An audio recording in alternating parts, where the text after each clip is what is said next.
நாம் எல்லாரும் ஆவலா எதிர்பார்த்து காத்திருந்த ஆடி கிருத்திகை நன்னாள் ஜூலை 29ஆம் தேதி வருது. முருகனுக்கு எப்படி விரதம் இருக்கணும், விரதம் இருக்கணுமா வேண்டாமா, விரதம் இருக்கிறவங்க எப்படி பூஜை செய்யணும், விரதம் இல்லாதவங்க என்ன செய்யணும், முருகனுக்கு நைவேத்தியமா என்ன வைக்கலாம், என்ன மலர்கள் சாற்றலாம், இந்த கிருத்திகை விரதம் ஏன் தோன்றுச்சு, இதை செய்யறதுனால என்ன நன்மைகள்லாம் நமக்கும் நம்ம குடும்பத்துக்கும் கிடைக்கும் அப்படின்னு எல்லாத்தையும் இந்த பதிவில் சொல்லியிருக்கேன். முழுமையாக கேளுங்க, ஸ்கிப் பண்ணாதீங்க. ஆடி கிருத்திகை ரொம்ப சிறப்பு வாய்ந்த நாள். அன்னைக்கு நாம் முருகனை நினைத்து மனதார பூஜை செஞ்சோம் அப்படின்னா நம்மளுடைய அனைத்து வேண்டுதல்களும் அப்படியே நடக்கும்.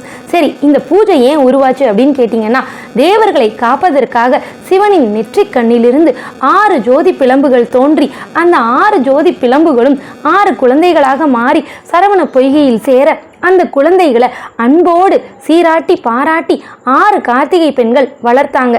அந்த கார்த்திகை பெண்களோட கூட்டத்தை தான் கிருத்திகை நட்சத்திரம் அப்படின்னு நம்ம சொல்கிறோம். இந்த கிருத்திகை நட்சத்திரம் யாருன்னா முருகனுடைய தாய்க்கு இணையானவர்கள். அவர்கள் மீது தனி பிரியமும் பாசமும் முருகனுக்கு உண்டு. அப்படிப்பட்டவங்களை கௌரவிக்கிறதுக்காக சிவபெருமானும் பார்வதி தேவியும் சேர்ந்து அளித்த வரம் என்ன அப்படின்னா, இந்த கிருத்திகை நட்சத்திரமான நன்னாளில் முருகப்பெருமானை நினைத்து யாரெல்லாம் விரதம் இருந்து வழிபடுறாங்களோ அவங்க எண்ணியது அப்படியே நிறைவேறும் அப்படின்ற வரத்தை சிவன் கொடுத்தாரு. அதனால இந்த விரதம் வருடா வருடம் கடைபிடிக்கப்படுகிறது. இந்த விரதம் கிருத்திகை நட்சத்திரம் இருக்கு பார்த்தீங்களா, இந்த நட்சத்திரம் 3 மாசத்துல ரொம்ப சக்தி வாய்ந்ததா இருக்கும். தை, ஆடி, கார்த்திகை மாசம் வர பெரிய கார்த்திகை தினம். இந்த 3 கிருத்திகை நட்சத்திரத்திலையும் முருகனை நினைத்து விரதம் இருக்கிறவங்களுக்கு அவங்க நினைச்சது எல்லாம் நடக்கும். இந்த விரதம் எப்படி இருக்கணும் அப்படின்றதுக்கு முன்னாடி இருந்தால் நமக்கு என்ன நன்மைகள் நடக்கும் அப்படின்னு பார்க்கலாம். வீட்டில் இருக்கும் கஷ்டங்கள் அனைத்திற்கும் உடனடி தீர்வு கிடைக்கும். இந்த நாள் விரதம் இருக்கிறவங்க அவங்களுக்கு கிடைக்கக்கூடிய முக்கிய நன்மை கர்ம வினை நீங்கும், செவ்வாய் தோஷம் அகலும், திருமண தடை நீங்கும், சொந்த வீடு வாகன வசதி அமையும், தொழில் முன்னேற்றம் எல்லாம் நடக்கும். இந்த நன்னாளில் செய்ய வேண்டிய பூஜை முறை பற்றி பார்க்கலாம். காலையில் ஜூலை 29 பரணி நட்சத்திரம் இருக்கிறதுனால நீங்கள் காலையிலே எழுந்து நீராடி அன்னைக்கு உங்கள் விரதத்தை ஆரம்பிச்சிடலாம். விரதம் இருக்க முடியாதவங்க விரதம் கடைபிடிக்க வேண்டாம். மனதார முருகனை நினச்சி அந்த நாளை நீங்கள் முருகன் நினைவிலேயே கழித்து கொண்டு வாங்க. முதல்லையே வீட்டை சுத்தம் பண்ணி பூஜை அறையை சுத்தம் பண்ணிடுங்க. மாலை 6 மணிக்கு மேலே, ஏன்னா மதியம் 2:40க்கு மேலே தான் கிருத்திகை நட்சத்திரம் வருது.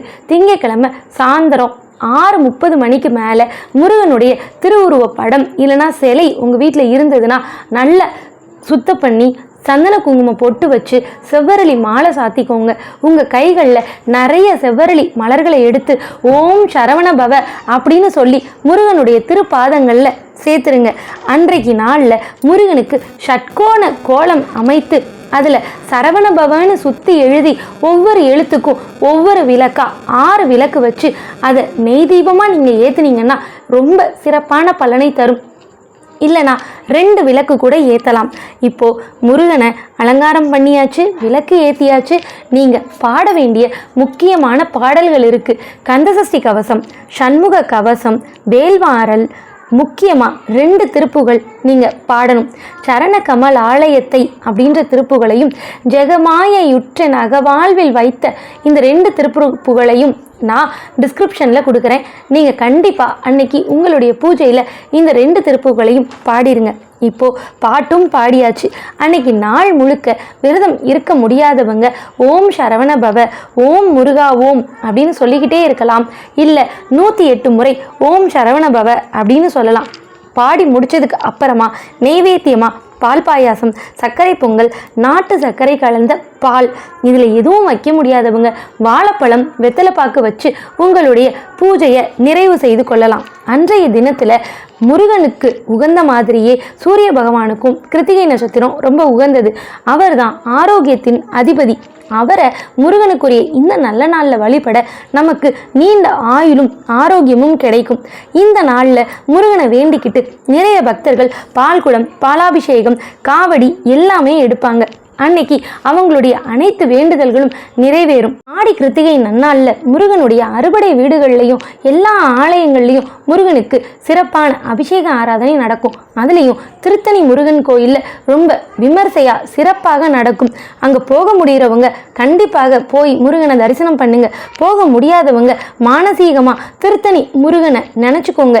திருத்தணி அப்படின்ற வார்த்தையை நீங்க சொன்னா கூட உங்களுடைய தீவினைகள் அகலும்.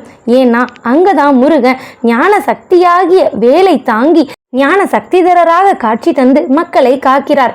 ஆடி கிருத்திகை அன்னைக்கு மனதார முருகனை வணங்க செவ்வாயின் அதி தேவதையாக விளங்கக்கூடிய முருகனால் நமக்கு கிடைக்கக்கூடிய நன்மைகள், திருமண தடை இருக்கிறவங்களுக்கு அது அகலும், செவ்வாய் தோஷம் நீங்கும், மண் மனை சொத்து வழக்கு பிரச்சனை எல்லாம் அகலும், தொல்லைகள் தொந்தரவு நீங்கி சகலமும் அன்னைக்கு கிடைக்கும். மறக்காம சஷ்டி கவசம், வேல்மாறல், திருப்புகழ் இதுல ஏதாவது ஒரு பாடலை மனமுருகி பாடி முருகனை நீங்க வழிபடணும். விரதம் இருக்க முடியாதவங்க சாயந்தர நேரங்கள்ல முருகனுக்கு ஒரு விளக்காவது ஏற்றி வச்சு தீபதூப ஆராதனை காட்டி உங்களுடைய பிரார்த்தனைகளை சொல்லி பூஜையை நிறைவு செய்யலாம். ஓம் சரவணபவ.